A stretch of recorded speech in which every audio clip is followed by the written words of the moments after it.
প্রথমে একটা রান্নার প্যানে সরিষার তেল দিয়ে দিয়েছি, একদম কুচো সাইজের চিংড়ি মাছ দিয়ে দিয়েছি।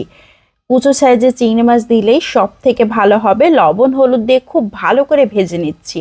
একদম মুচমুচে হয়ে গিয়েছে, উঠিয়ে নিয়েছি। আবারও সরিষার তেলে কয়েকটা শুকনো মরিচ ভেজে উঠিয়ে নিয়েছি। রসুন পেঁয়াজ কুচি দিয়ে দিয়েছি, কাঁচামরিচ দিয়ে খুব ভালো করে ভেজে একটা সাইডে রেখে দিয়েছি। এখন ব্লেন্ডারের জারে খুব ভালো করে ব্লেন্ড করে নিয়েছি। কুচো চিংড়ি মাছগুলোকে পাটায় বেটে নিলেও হবে। এখন খুব ভালো করে পেঁয়াজ মরিচ মাখিয়ে নিয়েছি। ভেজে রাখা রসুন পেঁয়াজগুলোকেও নিয়ে নিয়েছি, খুব ভালো করে মাখিয়ে নিলাম। এখন নিয়ে নিয়েছি ধনিয়া পাতা কুচি। ব্লেন্ড করা চিংড়ি মাছগুলোকেও নিয়ে নিয়েছি। চিংড়ি মাছগুলো একদম মিহি গুঁড়ো হয়ে গিয়েছে, পাটায় বেটে নিলেও কিন্তু এমনই হবে। কাঁচা সরিষার তেল দিয়ে খুব ভালো করে মাখিয়ে নিয়েছি। ভর্তা একদম রেডি হয়ে গিয়েছে। এই ভর্তাটা খেতে কি যে মজার হয়, গরম গরম ভাতের